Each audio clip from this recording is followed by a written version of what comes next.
근데 이제 홍 대표에게는 썩 반갑지 않은, 기다리던 화답이 아니라 반갑지 않은 소식이 날라들었잖아요.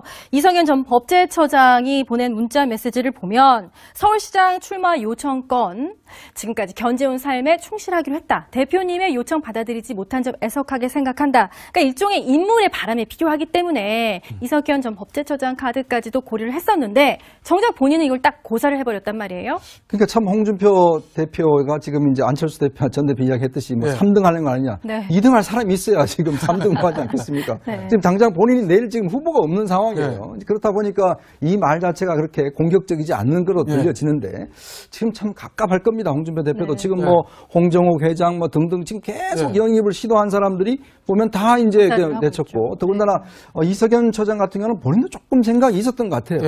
그래서 본인도 고민해 보겠다고 이야기를 하고 거의 뭐 자유한국당에서는 기정사실화 했는데 결국은 또 이제 포기를 하셨습니다. 그러니까 이석연 처장 같은 경우도 이제 물론 본인이 예전에 이제 수도권 헌법 수도권 이전 관련한 그 헌법재단도 하고 또 경실련 활동도 하고 시민운동가로서 이제 활동을 했지만 또 지명도나 인지도 면에서는 사실 좀 떨어지는 거 아니겠습니까? 그렇지만 또 지금 자유한국당이 가지고 있는 보수성 이걸 또 강화하기 위한 하나의 또 카드로 내밀었는데 이것마저 이제 했으니까 그럼 과연 이제 무슨 카드가 남아 있을지 그러니까 이게 지금 상당히 이제 어려운 상황이죠. 그러니까 홍 대표 입장에서는 지금 시간도 없습니다. 사실 뭐 없기 때문에 이 짧은 시간 동안 인지도도 높여야 되고 뭐 여러 가지 지금 선거운동도 해야 되는데 당장 후보가 없으니까 이쪽은 민주당은 경선하는데 이쪽은 후보가 없으니까 이게 상당히 참 안타까운 상황이죠. 이현정 의원. 홍준표 자유한국당 대표가 페이스북에 글을 올렸습니다. 대한민국을 좌파 천국으로 만든 책임은 우리에게 있다.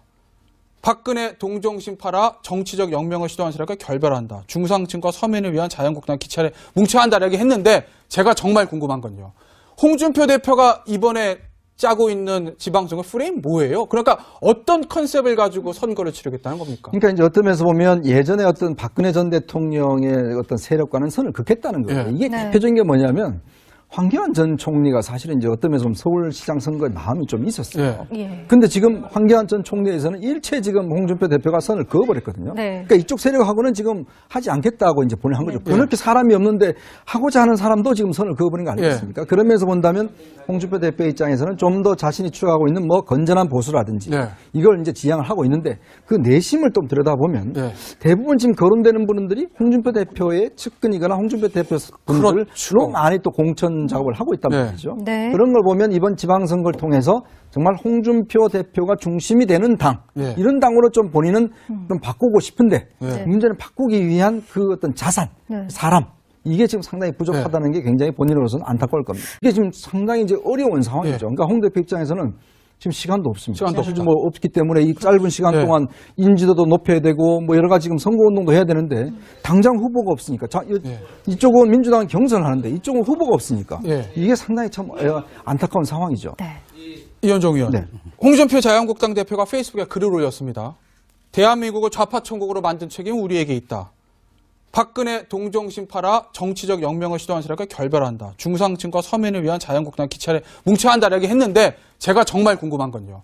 홍준표 대표가 이번에 짜고 있는 지방선거 프레임 뭐예요? 그러니까 어떤 컨셉을 가지고 선거를 치르겠다는 겁니까? 그러니까 이제 어떤 면에서 보면 예전에 어떤 박근혜 전 대통령의 어떤 세력과는 선을 긋겠다는 거예요. 이게 대표적인 게 뭐냐면 황교안 전 총리가 사실은 이제 어떤 면에서 서울시장 선거에 마음이 좀 있었어요.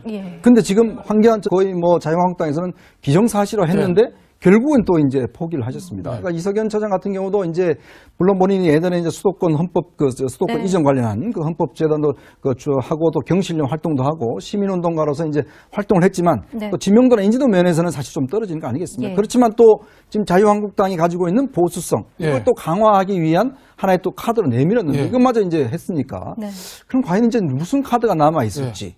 그러니까 대표가 지금 이제 안철수 대표 전 대표 이야기했듯이 뭐 3등 하는 거 아니냐. 2등 할 사람이 있어야 지금 3등 하지 않겠습니까?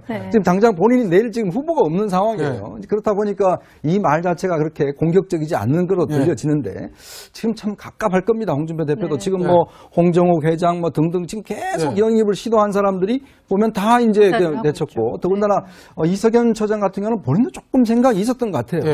그래서 본인도 고민해 보겠다고 이야기를 하고. 근데 이제 홍 대표에게는 썩 썩 반갑지 않은, 기다리고 기다리던 화답이 아니라 반갑지 않은 소식이 날라들었잖아요.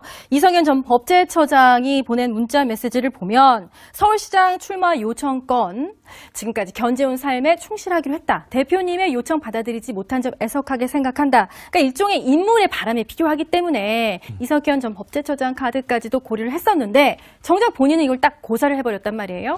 그러니까 참 홍준표